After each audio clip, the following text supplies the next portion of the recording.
Почитувани гледачи, добро вечер и добро дојдовте во новото издание на емисијата Табординација. Вечерашен мој гостин, повторно доктор Тодорче Јосеф од офталмологија Систина.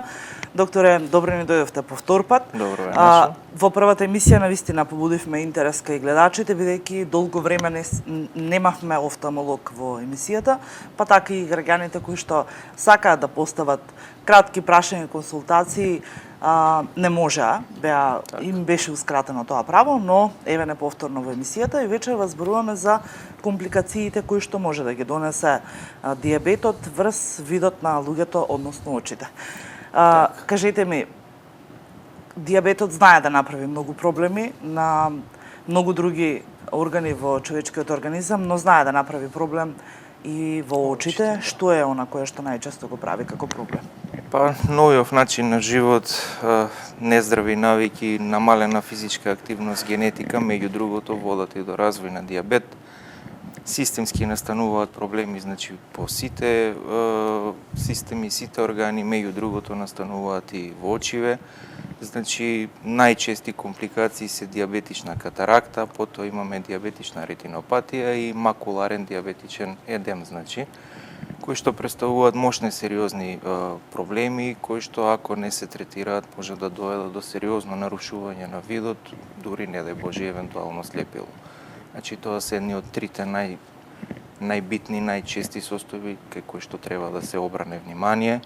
Затоа препорачуваме кај пациентиве со дијабетес на секои 6 месеци да се прави редовен скрининг на очите, на очното дно, па дури ако има индикација и почесто. Така, многу често знаеме да поставиме прашање на лекарите кој е оној сигнал кој што ни го испраќа телото дека нешто ни се случува. Овдека станува збор за очите, па многу и јасна е сликата кога станува збор. Пациентите најчесто почнуваат да се жалат, значи, на некоја форма на ослабен вид. Можат да се жалат на матнини, на црни мушички, кои што всушност представуваат определени краварења во задниот дел. Може да се жалат на фалење на дел од сликата, дури може да се жалат на искривување на сликата, кое што ни представува сериозна индикација за пристапување на преглед и на третман, бидејќи укажува на макуларен едем на оток точно во точката за вид во задниот дел на око.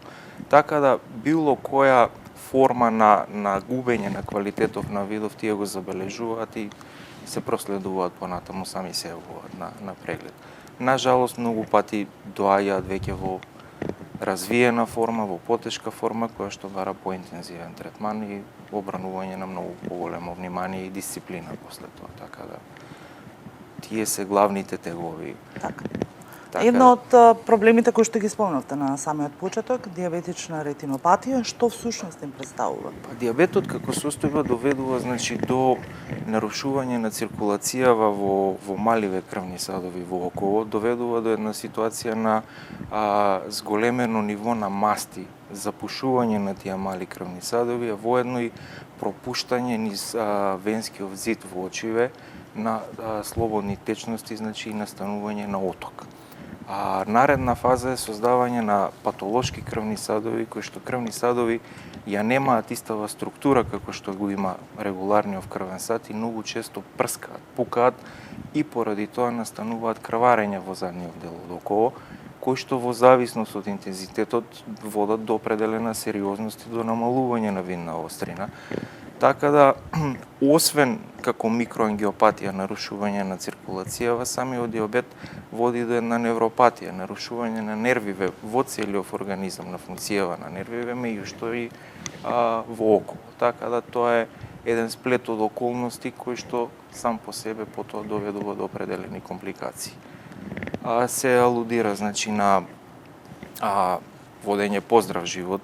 Најпрво е, значи, обавезно да се прави регулација на гликемија, редовни скрининзи по сите системи кога зборуваме за очиве, како што напоменав, најредовни контроли и доколку веќе забележиме дека има определени промени, освен стандардни лекови за циркулација, се пристапува, значи, кон аплицирање на анти-ВГФ терапија. Значи, тоа е терапија, има два типа на лекови, авастин и елеа, чие што цел е токму тие патолошки крвни садови да ги стопира, да престане нивното развивање во задниот дел на около, народски речено да речеме ги суши, а воедно настанатиот оток да се абсорбира побрзо со цел ретинава да се врати во првобитна положба.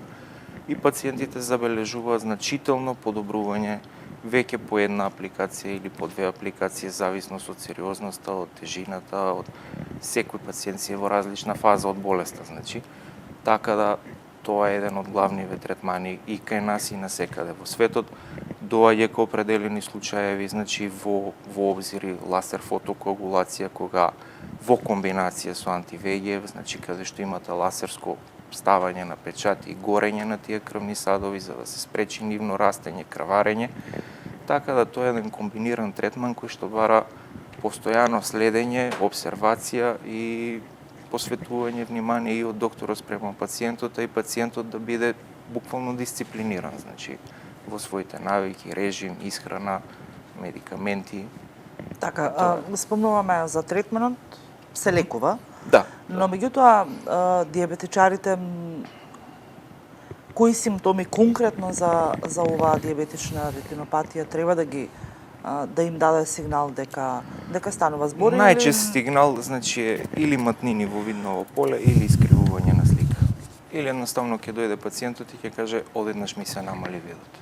И сваќате дека нешто се случува, пристапувате на преглед, ширите зеница, гледате позади, забележувате крварење, забележувате оток, имаме OCT апарат, ја снимаме најчесто точката за вид, следиме дали во нејзе има оток, доколку има оток пристапуваме значи на третман. Третманов е, како што реков, по избор на докторот, во консултација и со пациентот, два типа на лек се моментално сега за сега.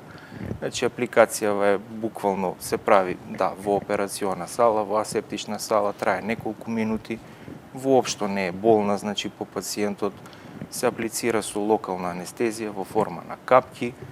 Пациентот може буквално мало пецкање да осети и ништо друго. Првиот ден после апликацијава на медикаментот може да има делумно заматување на видот додека да се абсорбира. После тоа чекаме ефект, најчесто после еден поминат месец правиме повторна снимка и ги следиме ефективе на тоа колку регредирала болеста од контрола до контрола. Едноставно со правилен третман се добиваат прекрасни резултати. Значи. Така, овдека не можеме да кажеме дека клучна е превенцијата? Склопна, значи и превенција и режим третман, значи прво кај диабетисов е дисциплина. Дисциплина во исхрана, дисциплина во медикаменти, дисциплина во ниво на гликемија, меѓу друго и дисциплина во прегледи, во контроли, во се што ќе препорачаат докторите. Најчесто диабетичариве знаат да бидат луѓе кои што малку се недисциплинирани во поглед на физичка активност и во поглед на исхрана и регулирање на нивото на гликемија. Така, постои ли конкретен третман за кој што може да донесе резултати посакувани секако за пациентот? Па да, како што ги спомнав, значи главно му препорачуваме да ја регулира гликемијава пациентов. Одма вклучуваме високи дози на витамин С, вклучуваме лекови за циркулација, значи кои што ги зима таблетарно преку уста. И главниот третман, значи кога веќе настануваат компликацииве, анти-ВГФ терапијава, комбинација со ласерирање каде што е потребно. Прво се почнува значи со анти-ВГФ, со авастин, со айлеа, следиме, обсервираме, тотално е буквално е безболно за пациентот, се спазуваат сите протоколи за хигиена, за асепса, за антисепса, значи си се аплицира инекцијава, тоа е буквално 2-3 минути, си излегува, чекаме еден месец дејство, после еден месец му правиме контрола, ја следиме ситуацијава и најголемиот дел се збринети и со супер резултати, така да се зависи од докторот и од дисциплината на пациентот. COVID-19 секако нема да попречи во делувањето во третманот? Па не ни попречи ни до сега, значи работевме по стрикни протоколи, се вршеа многу поголеми оперативни зафати во целиот ковид, се направи еден ланец на движење, секој си има определена задача, определени правила мора да се спазват кои што се пропишани, значи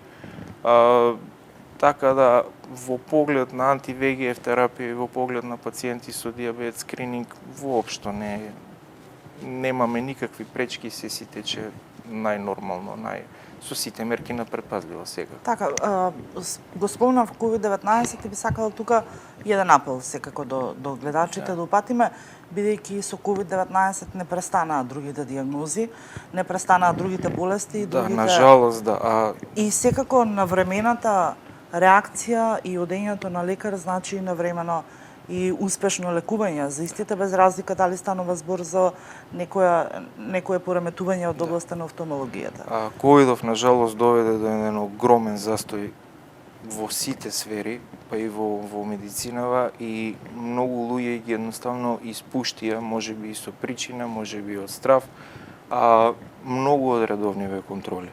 И нажалост, сега веќе гледаме една наезда на последици од ковидов, значи луѓе кои што година и пол воопшто не се јавиле на никаков преглед, немало промена на терапија или не била воопште вклучена терапија цела година и повеќе, и буквално една мини епидемија на луѓе со компликации, со проблеми, со нередовни контроли, со ново откриени диагнози, и еден апел, значи, до сите редовни контроли. Здрав човек е доволно еднаш во 9-10 месеци да посети офталмолог, макар и еднаш годишно, но човек кој што има определена диагноза, дали диабетес, дали глауком, дали било која друга форма, барем 2 пати годишно треба да биде на редовна контрола, доколку има индикација на 3 месеци, на 2 месеци, на месец, се во зависност од состојбата. Значи. Особено да не избегаме од темата, особено луѓето кои што имаат диабет. Да, посебно за нив. Значи, луѓе со диабет кои што се стабилни, луѓе со диабет кои што немаат сериозни последици, 2 пати годишно. Луѓе кои што, на жалост, веќе почнале да имаат последици, во договор со докторот за честени контроли. Значи, како што кажав, луѓе кои што примаат анти-ВГФ терапија, луѓе кои што биле ласерирани, луѓе кои што се под обсервација дали ситуацијава е за боцкање или не е, значи на некоја граница, буквално понекогаш и на еден месец доаѓаат на преглед за да се следи ситуацијава. Така, докторе, можеме ли да кажеме дека после конкретно за ВГФ терапијата и третманот може да ни се случи да се повтори заболувањето? Видете, по протоколи и по тоа што го кажува и самиот производител и искуство, ако наидете на пациент кој што има сериозни компликации, и производителот и сите гајдланси велат да се оди со една ударна доза од барем 3 апликации една по друга, со цел да се постигне ефект, а потоа, значи, се оди на разречени апликации. Treat and extend, значи, кога ќе го постигнете саканиот ефект, одите на се поразлечени и подоцнежни апликации со цел да се одржи една стабилна состојба кај пациент со диабет. Ако сега дојде со пример макуларен едем со оток во точката за вид, вие го боцнете еднаш, 2 пати, 3 пати и отокот се повлечи комплетно. Тоа не значи дека он е комплетно излечен. Значи, он се уште има диабет. Значи, се уште мора да се придржува на нормите, се уште треба да се прават контроли, со тоа што, ако ситуацијата е стабилна, тие апликации ќе бидат се поретки, а неговата состојба ќе биде се постабилна и постабилна. Така да тоа е, како што реков, едно континуирано следење и договор измеѓу доктор и пациент. Така. Доктор, јас ви благодарам на одговорите. Се надевам дека гледачите ги добија потребните одговори, секако и препораките кои што вие лекарите ги упатувате, бидејќи диабетот нема да застане овдека, ниту пак заболувањето или конкретно проблемот кој што може да го создаде диабетисот, но препораките за начинот на живот остануваат број 1 во превенција на било какво друго развивање на дополнителна болест. Ви благодарам уште еднаш. Се надевам дека ова нема да е последен пат, дека ќе имаме можност да се видиме уште еднаш. Вам, почитувани гледачи, ви благодарам што и вечерва бевте заедно со Табор Ординација. Се гледаме наредната среда со нови гости и нови теми. До гледање.